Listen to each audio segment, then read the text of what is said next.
Thank you so much, Ray. Great job in thanking and recognizing everyone from not only the participants today and the folks who served on the panel, to those attending, but also to staff that supports this work day in and day out. So I want to share your thanks to our colleagues for engaging in these fruitful discussions over the course of the afternoon. Energized to see such a dynamic group of attendees here today, as well from across the K-12 spectrum. And I think there's a common thread that unifies us all. And in the times we live in, finding opportunities to get on the same page and be unified is just a plus for us, is a plus for our kids. And that unified commitment is a commitment to do better for our kids and create better outcomes for all of them.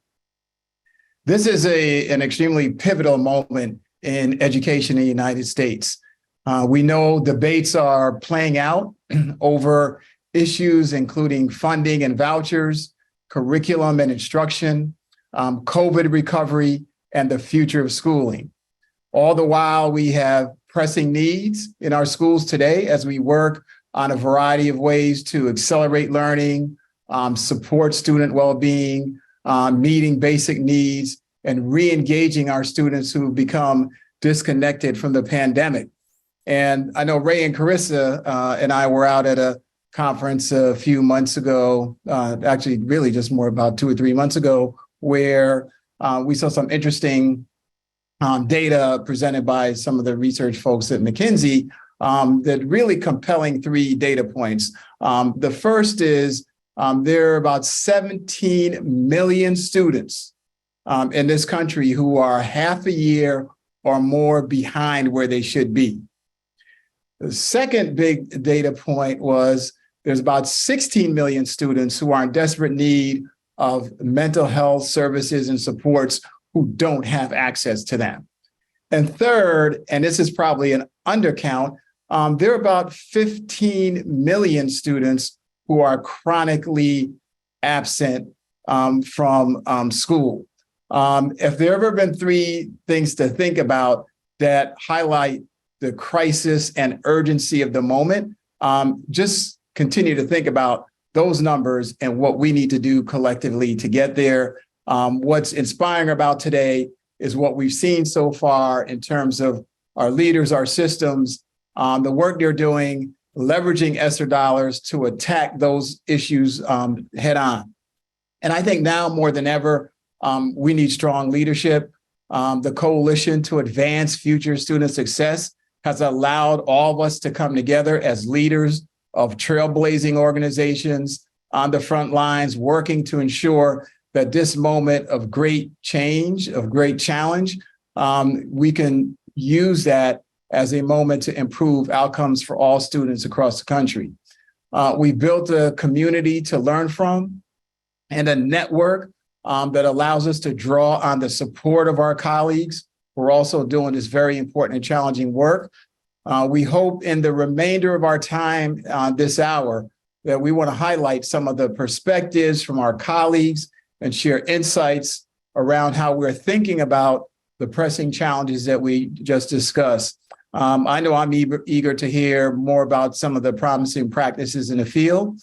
We will explore each of the core areas that we addressed today: academic recovery, physical and mental health, and well-being, and the educated workforce.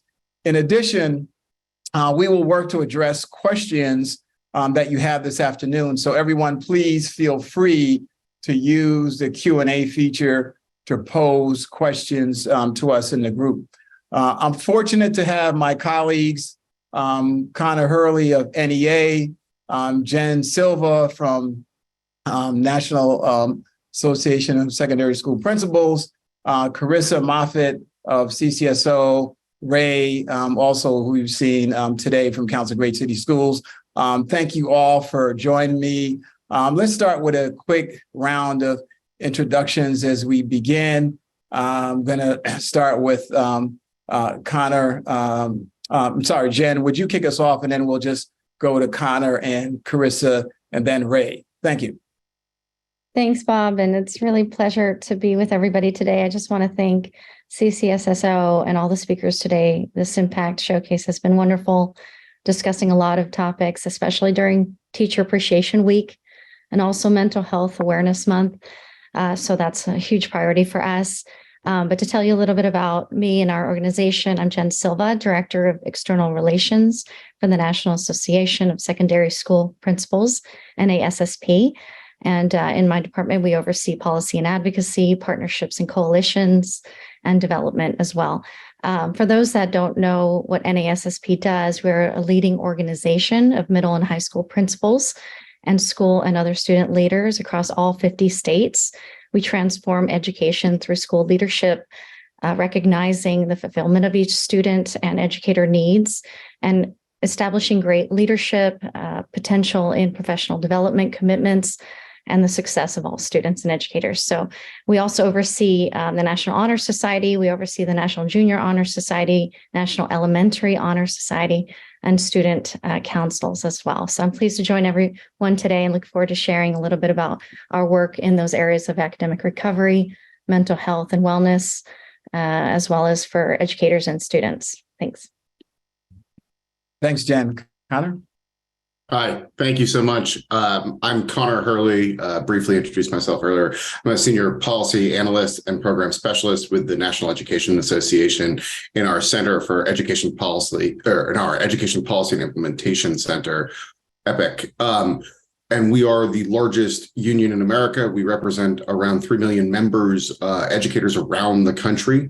And our center is focused on providing detailed policy analysis, policy solutions, and implementation solutions to the problems we face and the challenges we all see every day in making a great public school for every child in America. Thank you. It's absolutely everybody's goal. Thanks, Conor. And Carissa and Ray, go ahead. Thanks, Bob. I'm Carissa Miller. I'm the CEO for the Council of Chief State School Officers. And, we represent the 58 members who lead K-12 education across the country and the territories, BIE and the Department of Defense. I want to just say something about this coalition. Like, we have 5 members listed here. And CCSSO has been given a lot of shout outs today. While we help lead this coalition would not be possible if it were not for the 12 organizations who have been together for more than 2 years, working on a common set of goals and sharing stories, sharing ideas, and it's been incredibly rewarding. And so I just want to give a shout out to the 12 organizations who make up this coalition, and the help that they have put together so that we can have this discussion about how ESSER funds have been best spent. Good afternoon again. I've introduced myself earlier as well. Ray Hart, the Executive Director with the Council of the Great City Schools. We represent 78 of the nation's largest urban school districts. We are a coalition, a membership coalition, and you've already heard from one of our member districts in the Cleveland Metropolitan School District, but James Lane shared during his remarks about a number of other districts in the council and some of the work that's going on.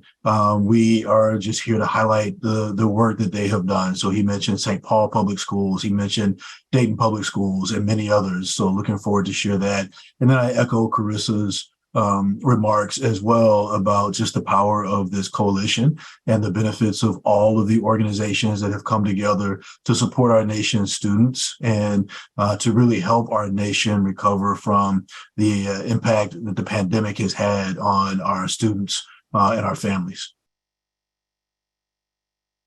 All right. Thank you all for those introductions. Let's get started. Let's focus on the area of academic recovery, which is always a keen, top of mind interest for everyone. We heard a bit today about some of the strategies around how to best accelerate closure of the learning gaps. We know were exacerbated by the pandemic. Some of those strategies include things like high dosage tutoring. We know there are other bright spots out there and ways that systems have used the ESSER funds to address student achievement gaps. And many of the questions that we received in advance of today's session centered around a core question.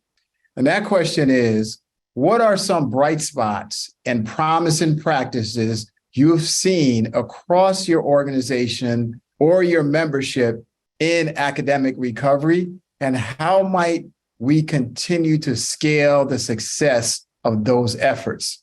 So let's, take a few minutes. Conor and Jen, give you an opportunity to take a couple of minutes each to respond. Just start with Jen, and then we'll flip over to Conor. Thanks, Bob. So first off, when we started to look about how we were going to reassess NASSP's work, we look at how we're in history right now. We're in the making of history, and the redesign and restructure had to occur. We're not trying to recreate a broken wheel. We're trying to recreate a system in the midst of a pandemic and what that means for recovery. But this is where the opportunity lies. And this is where we looked at our own membership and worked with them to say, what do we need? What do you need?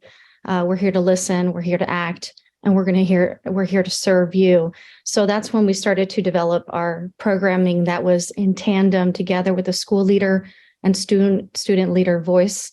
So from everything from programming to recognition to pieces of professional development and development for students and educators. This is where the heart of our work started to develop in the last year. It activated our advocacy, it activated our communications, our membership, our partnerships in every direction. So our biggest takeaway was really the school leaders saying, we want to create new meaningful relationships with students. We took a look at some of what our partners were doing, our coalition partners, and obviously James Lane mentioned this as well, the coalition and national partnership for student success, focusing on bringing in 250,000 individuals to support tutors, mentors, student success counselors, and coaches with impacts to lost instructional time, accelerating learning, enhancing student connectivity, and adolescents improving mental health and well-being. So really leveraging those ARP dollars. We've also worked very closely with our sister organization, NAESP, elementary school principals, on the Here for the Kids campaign to really integrate the families and the parents involved in these decisions, so everybody was part of the table. There are a few examples, and I know they'll be shared in the links as well, that I want to highlight. We work with state associations, all 50 of them. We have state coordinators and state executives to keep our pulse in each state when it comes to policy advocacy, but also just engagement as well. So really focusing on certain states, on certain models and successful implementation processes that then we shared with other states. For example, when in Boston, recovery funds were used on inclusivity and classroom relationships, so on family collaboration, assessment and instructional practices, student discourse, and lived experiences.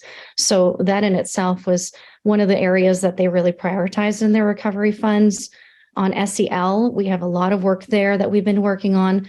Obviously, trauma of the separation and isolation of the pandemic, working with our partners, with CASEL partners, as a coalition member there as well, but really identifying where we need to assist in self-awareness, social awareness, self-management, relationship skills there. Another example of the power of our collective in Henderson Middle School in Jackson, Georgia. We work with our Georgia Principal of the Year, Dr. Susan Harris, who has been highlighted several times. And I believe CCSSO just highlighted her recently. Some of the major funding priorities with her needs in her school beyond Title II Part A and professional dollars in those areas, really looking at the CARES Act funding, how state grants and other funding would come together and create those SEL needs. So once that emergency funding was going to be depleted, it's sustaining those fundings beyond that, working with those partners on the ground. So we've worked really closely with some of our leading state coordinator work that we're doing in Georgia. I can tell you a little bit about their literacy for learning, living and leading grant that they're working on as well. So that's a sustainable arm. Writing performances that have been improved by 12% between sixth graders to eighth graders, even 12 to 15%. That's pretty high in terms of writing and some reading scoring there. Another example in Milwaukee at Reagan High School, we have a state coordinator there using ESSER funds to help in math and reading summer enrichment programs.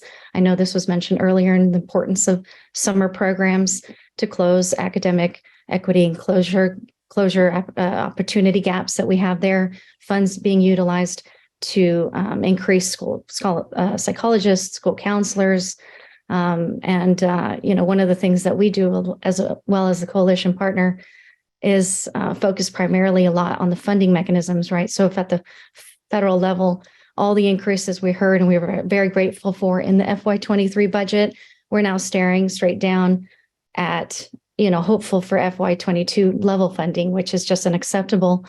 So this is where we have a collective effort across the partnerships that we're working with. And lastly on this, we have other grant partners like the Wallace Foundation, who are really focused on recruitment and retention of school leaders. So those are just a few examples that I wanted to share. Those links there will share out a little bit more in detail.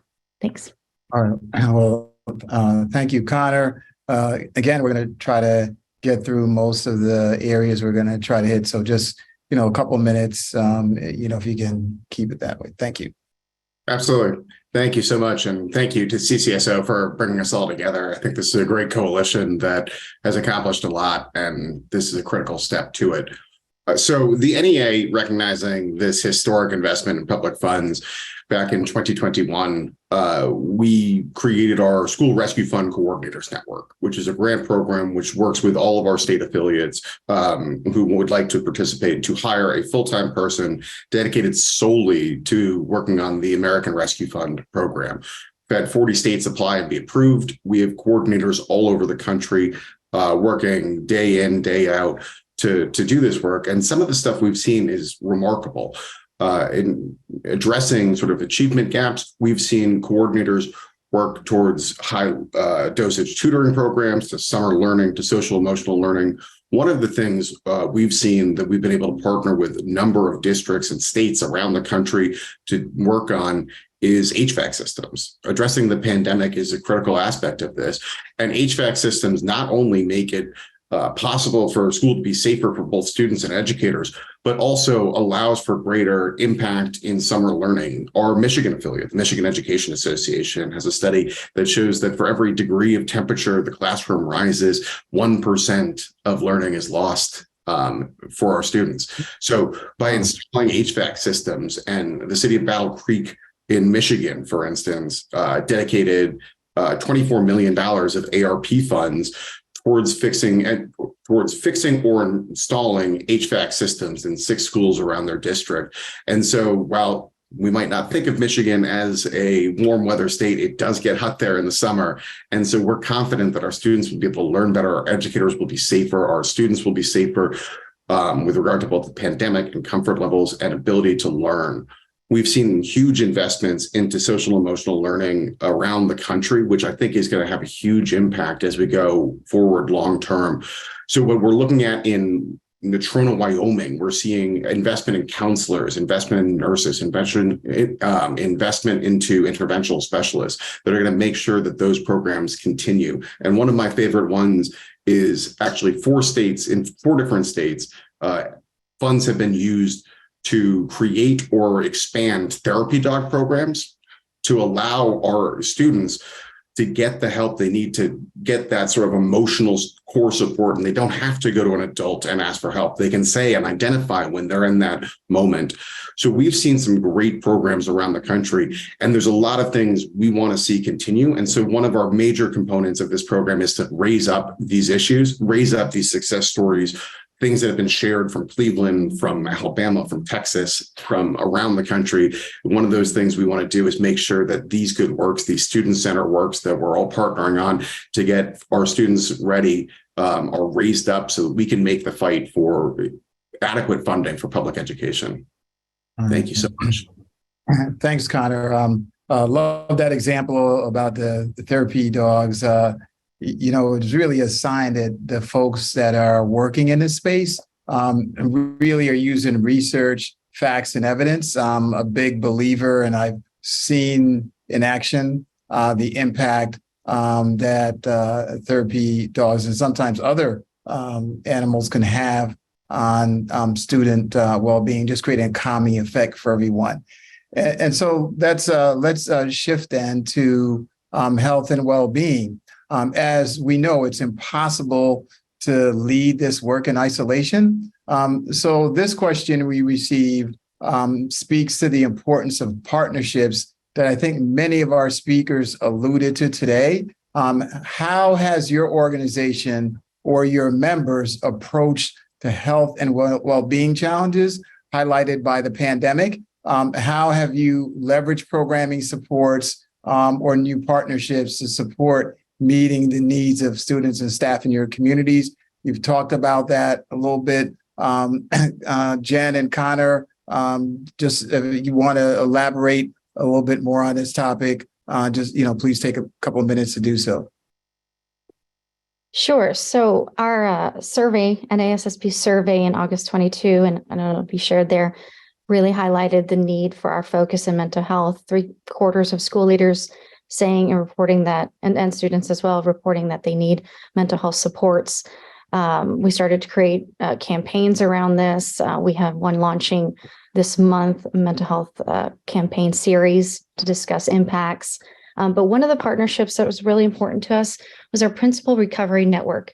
This is a group of 21 amazing school leaders who have suffered and been impacted by school shootings. They've made it their life mission to be the first on hand to contact a school leader or school administrator who has been affected by a school shooting. So this allowed us to lean into supporting the Bipartisan Communities Act legislation, but also really implement something that they've been working on for 3 years called the Guide to Recovery. This has really been helpful in terms of all their discussions and of all of our work with the Department of Ed, now Department of Homeland Security, FCC. We've worked across multiple agencies now, the White House. So we are looking at really leaning in with their partnership, but their voice. So it's really important for us to get their voice heard out there.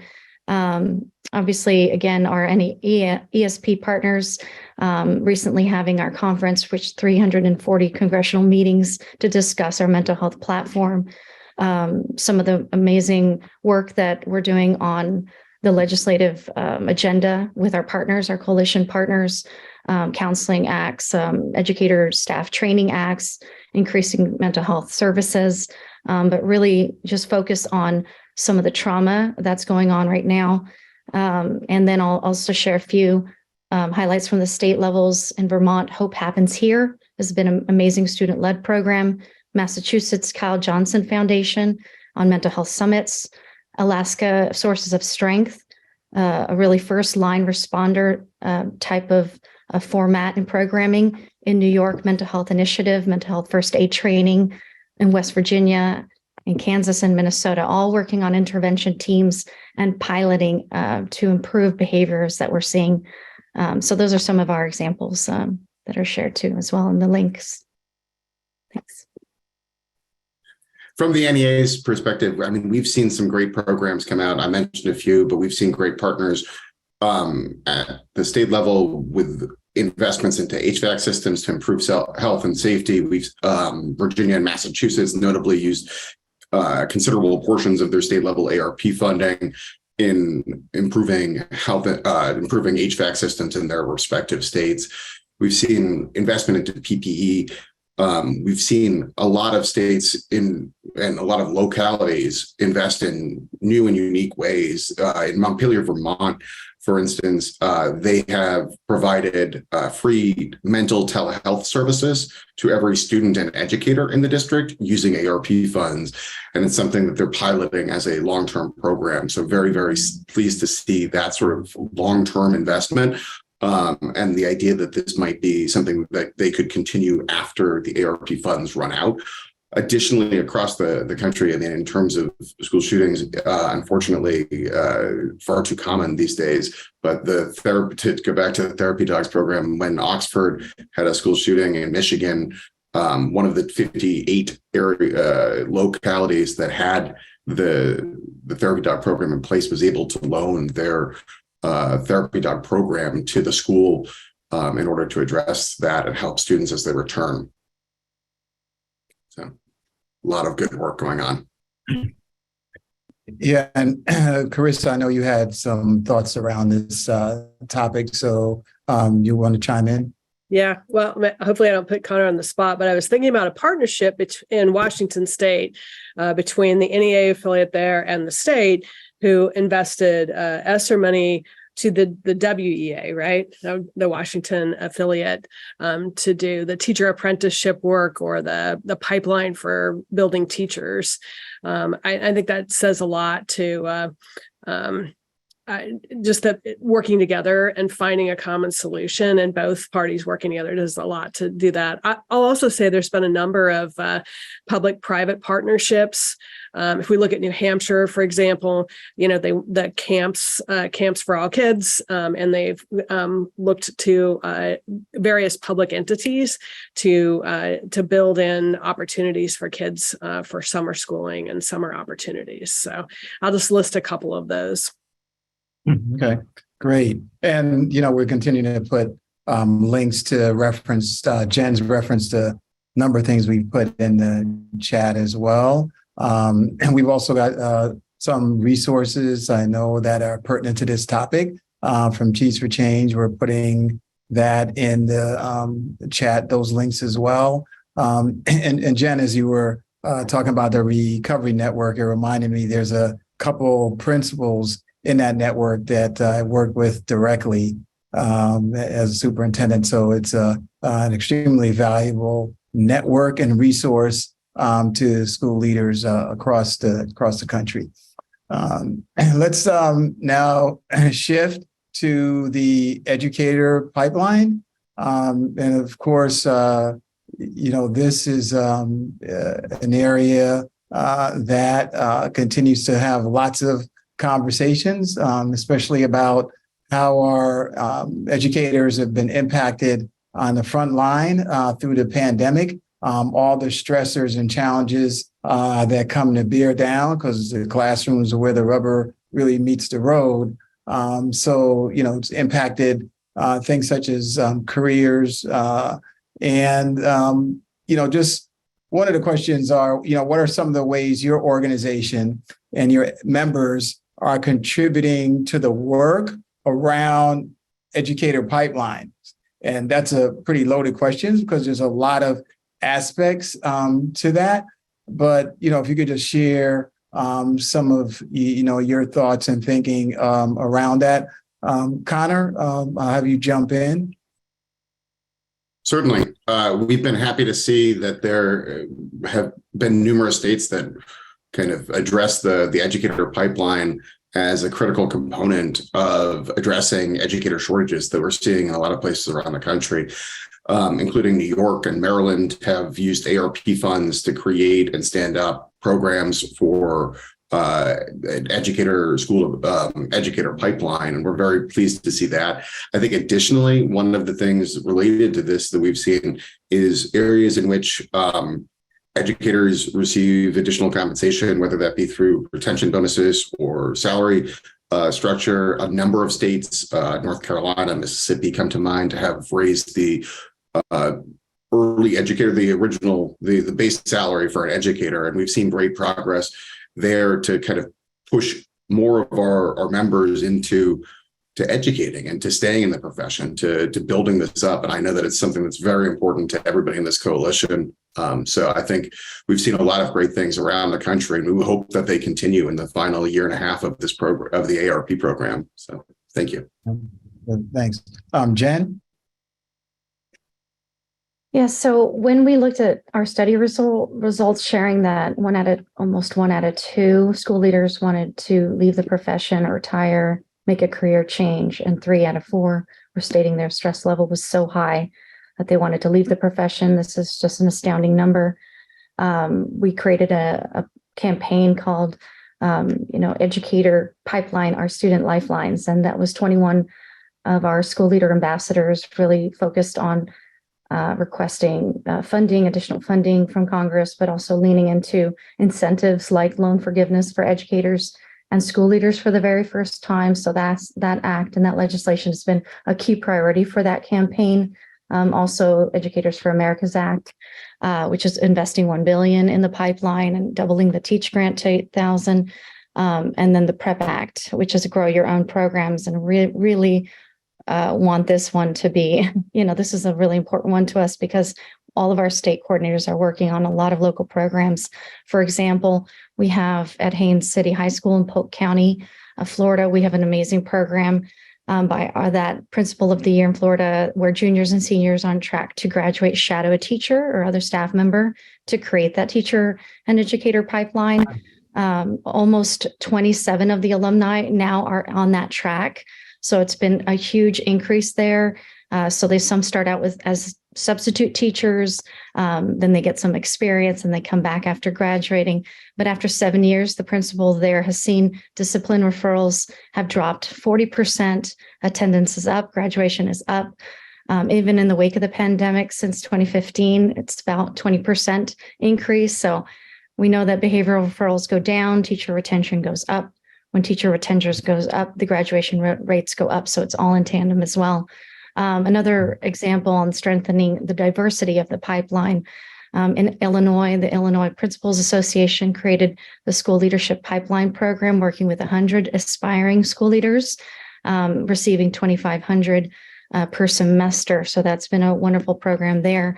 On educator recruitment and retention, at Century High School in Portland, Oregon, there's been a principal implementation of certain flexibility of programming where they are recruiting also school alumni, and they've been able to double some of their numbers there. So it's really teaching people, not necessarily just those that are invested in education sector, but those outside of the sector. Maybe it's veterans coming back to help teach. So that's been another opportunity. And lastly, we created an Aspiring Leaders Network at our organization that really looks at pathways and pipeline program growth as well. Thanks. I love the creativity that you just highlighted, Jen, across the country in terms of how folks are attacking this problem with just like homegrown local school solutions, especially when you mentioned in Polk County, just a great example of something that works.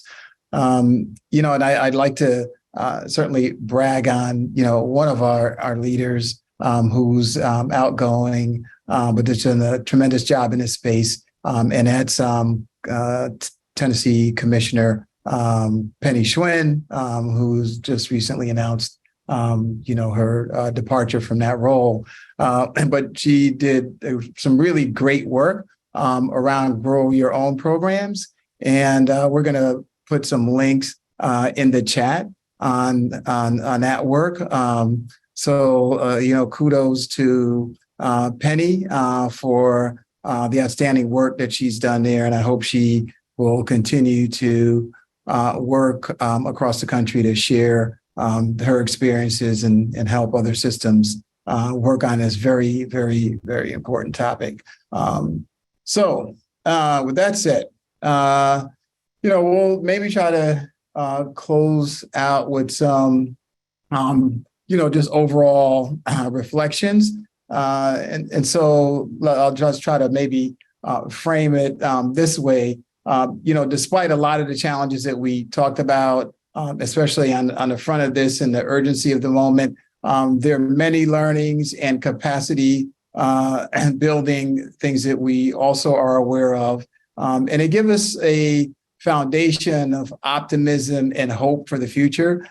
Certainly, I think the conversations today, the examples that have been raised, absolutely do so. One question we keep seeing across conversations we've had, and in many of the questions that have been submitted, is how do we ensure the sustainability of this work in the long term? What are some things that we're seeing at the school level and the community level that we can continue to build on as a coalition. And I know the Assistant Secretary pointed out some things about looking at additional dollars that are being put into Title I and other programs to really look at those as additional investments to use to prioritize those things that you see are really working. But anyway, I throw this question out to all of you, get your thoughts on it. Maybe we'll start with Ray. I know you've certainly been engaged with us all day, but maybe you can lead this one off for us. Everyone take, a couple minutes on this piece. Thank you. Thank you, Bob, and thank you to others. I think I'd just like to focus on lifting up just the incredible time and investments our teachers, our district administrators, our district staff have made in their communities and in their schools, not only over the past year, but also over the past couple of years. As we wind down this school year, I think just really lifting them up for the work that they do on behalf of kids every day is really important, and continuing to do this so publicly. I know that we've really as a nation faced our challenges with really uplifting the work, but I think celebrating those individuals, celebrating their accomplishments and their work is really paramount at this time. And some of those include, and I'll talk about a couple of our districts just as we wind down and talk about sustainability, but a couple of our districts have already really seen and reaped the benefits of a number of the investments from ESSER, but also ensure that those investments can be sustained long term. In several of our districts, particularly as it relates to health and well-being, we've seen investments in social emotional learning, investments in additional social workers, investments in counselors, and they're working to make sure that their budgets reflect the importance of keeping them. It's also important, though, that we share, as NEA's representative shared during the previous hour, that our states continue to recognize, our states and our localities continue to recognize the needed investments to keep some of those programs in place. In Dallas ISD, as an example, one of the things that they did to address social emotional well-being is create reset centers in their schools. And in those reset centers, they really focused on maximizing the time that students spend in the classroom, and they've instituted those across the district. What it's done, though, is ensure that throughout the course of the year, students' educational opportunities have been maximized as well, in really significantly reducing the number of suspensions and other disciplinary referrals during the school year. Dallas last year, after implementing those reset centers and other tutoring supports, et cetera, they actually had, for their African-American students in the district, they showed on their state assessments that they performed higher than they did at every grade level in both reading and math, except at fifth grade, than they did prior to the pandemic. So it clearly shows that the investments that we're making, the investments that were made have been worthwhile in terms of improving student achievement. A number of other districts, we had many from the state of Alabama on earlier, but in Birmingham, Alabama, for example, they found additional time throughout the school year where they've invested in really supporting students during breaks, bringing kids in during spring breaks and winter breaks and other breaks throughout the school year, as well as adding time to their summer program. Their academic achievement last year actually outpaced the state in terms of growth and progress. And so I think continuing to lift up and invest in those programs moving forward gives us hope that our children and their academic achievement really can recover. Lastly, I'll just share that just in terms of recruiting and building out staff, a number of our districts have begun to make investments in their high school students and really encouraging their high school students to seek degrees in education in ways that they haven't in the past. Some of our school systems have created sites that focus on teacher education as part of their CTE and other programs in the district. So really lifting up opportunities for students in post-secondary to seek post-secondary opportunities in education.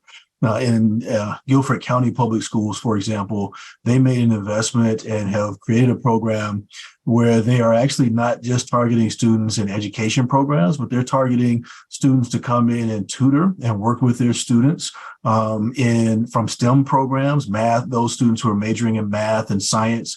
And they're also recruiting those students to come back and be teachers in the district. So it's really a targeted program, not just on infusing students or getting kids from traditional education programs, but from getting kids from traditional STEM programs to infuse and foster a desire to come into education. So I think there is hope on the horizon, and we'll continue to provide supports to our teachers and our students. Lastly, what I'd like to share is I think the most important thing as we talk about hope is what happens and what we recognize is all of our work is really designed to improve the opportunities that our students have and improve what happens between our teachers and our students in the classroom itself. And what we know from research is that is where the greatest difference is made in student outcomes and student achievement, what happens between a student and a child. And so we'll continue to lift that up. And I'll share in the link a couple of documents that we shared with our districts on addressing unfinished learning, really addressing the gaps, not reteaching. So not going back and reteaching what students may have lost, but really understanding that essentially students didn't lose learning during the pandemic, but the instruction that was provided online may have produced gaps in their understanding where there were critical elements or critical understanding that may have been missed. And so you don't need to go back and reteach students how to do subtraction, but you may need to just fill in some of the gaps in terms of understanding, for example, what subtracting from means, meaning that if I subtract from, it's n minus 5. And so really addressing some of that unfinished learning in the classroom. We've lifted up guidance on how to do that, as well as other guidance on addressing foundational literacy skills for students for instruction for students who are English language learners, understanding the unique needs that they have, capitalizing on the assets that they bring in terms of already having a language, and just understanding the differences and some of the nuances between their home language and English. And one example that was provided last week, we had a teacher really say that one of their English language students, and they're reframing kind of how they think about it. They reframed English as a second language and recognized that for some of their students, it's English as an 8th, a 9th, or a 10th language. One of their students was from Sudan, and English was actually the 10th language that he was learning. So it's capitalizing on those assets that our students bring to the classroom that we think are most important moving forward. So with that, I just want to thank you. Thank all who have participated today, and really, again, recognize our teachers, our administrators, our superintendents, our school board members, our district staff across the country who have supported our children and their families, not only throughout the pandemic, but in their recovery from the pandemic as well. All right. Thank you. It was pretty comprehensive, some great examples. Carissa? Yeah, I think I'll take us back to where we started with the Alabama group today. When I think about sustainability, I think about how they had a big picture plan. And the key thing here is to have a big picture plan. All the key players know it. Everyone's moving in the same direction. And that it's not only the long-term investment of funding, but it's the long-term investment of time to see it through. And I think that's some of the key things that we'll need to see for sustainability. We also learned during the pandemic that we had to prioritize. If we think back, it's hard to think back that far, but we had to make decisions about what we were going to do and what we weren't going to do. And I think it's easy in education to slip back into everything becomes a priority, right? So therefore, nothing is a priority. And so it's a great opportunity for us to make sure we're looking at the data, looking at what are the things that have worked, and what are the things that are worth investing in. And I'll just say, finally, for CCSSO, the big thing that we're investing in is is how to blend and braid federal funds. That's the key piece for, I think, states when they think about what's the best way to use the federal funds. The Assistant Secretary mentioned a number of other programs that are out there, but there's also a way to more efficiently, effectively use the current federal funds and the funds that we get to continue and invest in the programs that have shown results, that have high quality behind them, and just doubling down on those kinds of things. I think it also says something for states as a prescription for what are one-time investments going to be, because we did do some one-time investments with ESSER funds that helped build a platform for better sustainability and ongoing, that wasn't just a huge infusion of funds. So those are some of the thoughts we have about sustainability. I'll just say, we have an amazing opportunity to fundamentally change the way we continue to go about that, not just reverting back and continuing to layer on and add everything back in, but being very purposeful, very thoughtful, and investing in the time among all of us at all layers, in the things that are going to make an impact for kids. Thanks, Bob. All right, thank you. Conor, a couple of minutes, please. Absolutely. Thank you. Similarly, we've worked with our coordinators and local leaders to provide training on blending and braiding funds, on doing things of that nature in order to make sure that these funds are sustainable. I'd say, and I don't want to repeat other people's, so I'm just going to go a slightly different route. I think one thing we've been working on extensively through our coordinators network is the idea that we should be using this as an example of what public education could be with additional funding. And so advocacy efforts, uplifting stories from this. We've been putting out communications and press around what this is so that folks understand, so that parents understand, community members understand, the folks who are not in meetings of this nature understand what this is going to, how impactful this is, the impact it's having on their child's life, so that when we come to these funding decisions, whether it be lobbying the federal government, whether it be advocating among state legislatures, bonds, millages, things that are needed across the board by all of our organizations collectively to get these strong outcomes for students, that we're showing what it is and building up that network, building up the coalition that's going to come out and say, when these funds end, how dare you take away my son's tutor? How dare you take away my daughter's reading coach? So it's those sort of things that I think long-term, in addition to the braiding, but also that is going to be really impactful. And then additionally, I think finding areas where there can be savings is somewhere where we've seen folks do it, whether it's high efficiency HVAC systems or more energy efficient buses that are going to cut down on fuel and free up money to go other places. Those are the ways I think we're going to be able to make this sustainable. So thank you. Yeah, great. And I appreciate what you articulated about highlighting the stories of the work that's actually going on. It's actually having an impact because of the availability of these funds to be able to invest in these opportunities, which didn't exist before. So thank you for elevating that. Jen, just a couple of minutes, and then I've got one last question. I've been, something I think about quite a bit, and I'll just throw it out generally to everyone. And that is, artificial intelligence. There's been a lot of conversation about that. You can't look in the media today at all without, some article or some forecast about its impact. And we know it's going to have a significant impact on education. We talk a lot about tutoring, but you can envision not too far into the future where, you could have artificial intelligent bots and applications that could certainly replace what happens now with a tutor and, kind of help solve the human capital problem in that space and better support teachers. But, I'm sure we could talk about this topic for hours. We don't have a lot of time left, but I'd love for each of you to just give me like one minute, 90 seconds, if you will, on just what your thinking is about where all this is going with AI. Thanks, Bob. So I'll just answer the first question about some of the things we're thinking about in terms of how we move forward, right? Sustainability, comprehensive school services, investments in human capital, driving our professional development. And we are really primarily focused on those two key areas, which happen to be exactly what we're talking about here today on the shortage and health and mental health.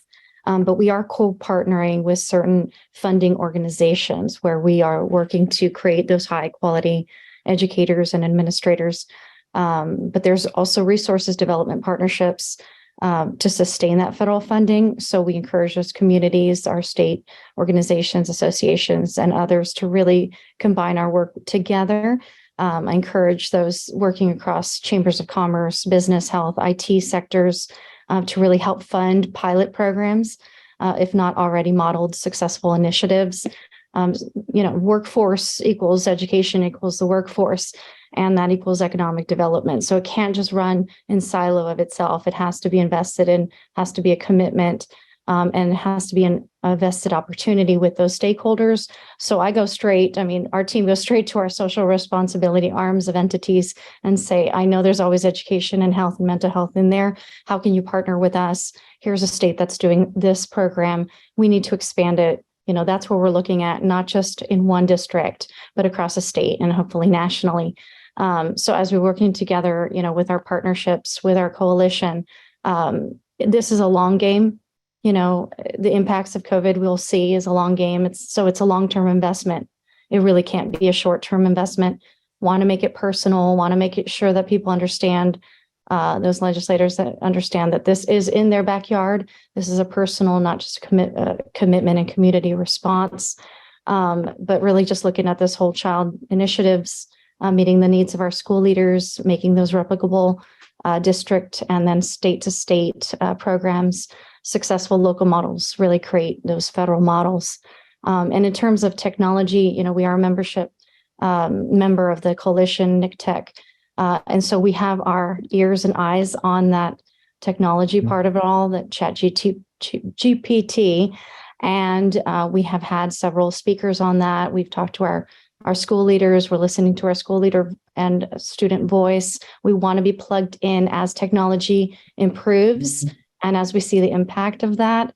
So we are continuously learning there, and we are sharing with one another. So I look forward to also being in the know too, as we move forward with our partnerships and our coalitions on these specific issues of human capital and IT capital, I would say.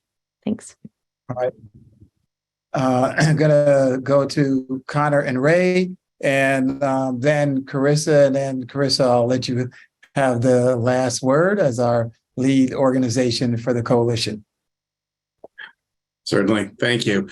So I think, NEA, the National Education Association, is obviously continuously monitoring and kind of learning, as we all do with AI. I think what I would raise up is a large portion of our conversation, both today and on numerous other days, has focused on the human component of education and how that was lost during the pandemic to a degree, and that we're still today dealing with that component, and that what we need to do is make sure that we're still putting student-centered learning first and foremost in our minds. And what we saw when we went to digital or to hybrid was new and emerging issues with social emotional learning. And so as we embrace new technology, we cannot forget the fact that it's the representatives of all of our organizations who are the ones who greet these students at the bus stop, who teach them, who tell them how to spell principal because it's principal. So that we need to continue to keep that component of our education system in place and make sure that we do not lose ourselves in this time of new technology coming out every 2 weeks, but we remember the core fundamentals, that this is a human profession and that we're all working together to make sure that our students come out both educated and as full, healthy humans across the board.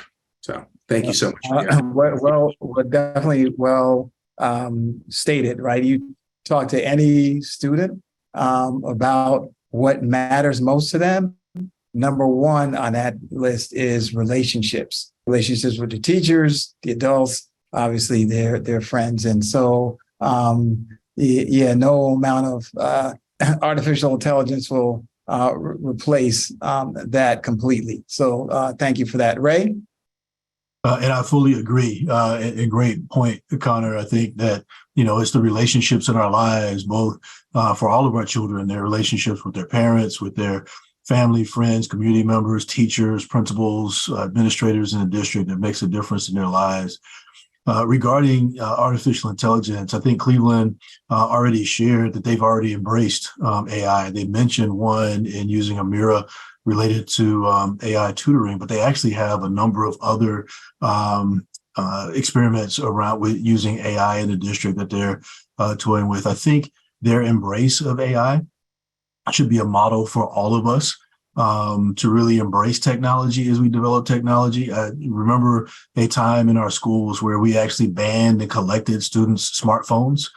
We wouldn't let them have them in school. Now our students don't think twice about asking Siri or asking Alexa for information or advice. It's become a common part of what we all do in our lives. And so I think recognizing that improvements in technology really help give us access to information. We're in the information age, and the more our students can access information, the better. One of the challenges, however, is if we ban that technology, or we say we're going to keep our students from accessing that technology, particularly in our traditionally marginalized communities, then we really further exacerbate the achievement gap between those students and their peers. If some of our students are embracing AI, embracing the technology behind it, learning to program it, learning to utilize it, and other students are not, when they get to computer science majors and engineering majors and things of that nature, they don't have the same access to information as their peers have. So I think just understanding from an adult perspective, not being fearful of the new technology, but understanding how do we think very critically and think very astutely about how we embrace it and implement it in our schools and in what we do in everyday life is important. Well, Bob, I'll bring us home after a day today. Although I think you got out of answering the question yourself, but I'll just I'll double up on everything that's been said, and also just add that OECD and numerous organizations, but OECD in particular, has put out a document about the use of AI. And I think this is the key piece about technology, and Ray started to get into it, which is like, what is it going to be used for, right? It can't be an all-encompassing and replace everything, but if we also shut it completely off, it will still emerge and it will still be a part of it. So it's about thoughtful, careful use and setting up some parameters, even for places we don't know where it will go. And so I think there's some work to still be done to figure out how we get the best out of it, because new technology can help us in so many ways to double down on the relationships, which are the really key important pieces. It frees up time for some people to spend some more time on the relationships, which are so critical. So we're embracing it that way and looking towards the future for what it can be for us. So with that, is that my cue, Bob? Do you want me to close this out, or do you want to answer the question? Yeah, no, sure. I could, we just maybe just close by continuing to echo everyone's thoughts here today. And that's the enormous amount of gratitude and love that we have for our educators who are on the front line, that have to do this work, that have to inspire our children, who have to take care of all their needs. Many of them doing it out of their own pocket from the limited salaries that they already receive. I always tell folks these are definitely our heroes in this moment. And it doesn't just stop there. I mean, it's the food service workers, it's the custodians, it's the bus drivers, it's all the staff that our students have relationships and connections with that are so important. And ultimately, all those folks are part of this conversation. They're going to be part of the solution as we think about how we can better reimagine our public school systems, given some of the great examples we've seen today, to create better experiences and outcomes for our students. And we need to continue to highlight that work, to share those examples broadly, so that we can all move further ahead faster and smarter than trying to do it alone. Hence why we have the coalition. And so just want to thank everyone for their contributions today. This has been great. It's been inspiring, and just looking for more to come from everyone. Everyone have a great evening, and wishing everyone a great close to the end of another great school year. I know there's 2 or 3 weeks left in most systems, but you reflect back on a tremendous amount of work and the accomplishments from our students to administrators to everybody involved. It's been a very successful year, and looking forward to another great year as we learn from a lot of the examples that were given today. So thank you all. Have a great evening. Look forward to chatting with you again sometime in the future.